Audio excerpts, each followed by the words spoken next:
brownout. Next booking natin dito sa may Harrison. Bueno mano Makdo, sana maganda bigay maghapon. Pumarada na ako. Tayo dito. Tuwan-tuwa pa ako. Bagong McDonald's to ah. Paglapit ko, parang nanghina ako. Bali, kinancel na po ng customer po. Hindi pa niya kinakancel eh. Paki-cancel niya lang sir. Hello? Cancel na lang daw. Wala daw kasing pusit na inihaw.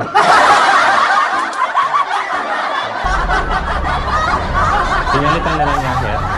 Pinalitan na lang niya. Hindi po pumayag siya eh. Hindi pumayag. Pinapakancel na lang. Paki-cancel na lang ma'am para ano. Paki-cancel na lang ma'am para patukan ako ng bago.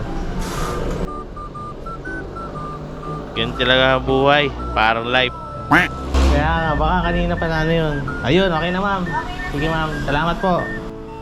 Kailangan nating tanggapin ng acceptance. First booking, cancel agad. Kung hindi para sa'yo, it's not for you. O siya, next booking tayo. Greenwich naman tayo mga tropa. Pagdating ko, binigay kagad nila. Thank you po. Deliver na natin to, baka deliver pa ng iba.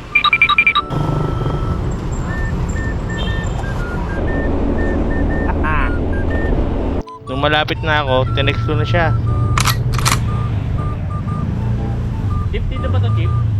Kaya pala di ko makita, nasa loob pa sila. Pagpasok ko, inabangan ko na siya. Maya dumating na siya. Pinaras lang nung una, nakabawi naman nung pangalawa. Okay. Shoutout nga pala kay Rastang Hilaw, Mark Keboy. At sa kilabot ng Mega Mall, si Alvin Vasquez. Next booking naman tayo mga paps.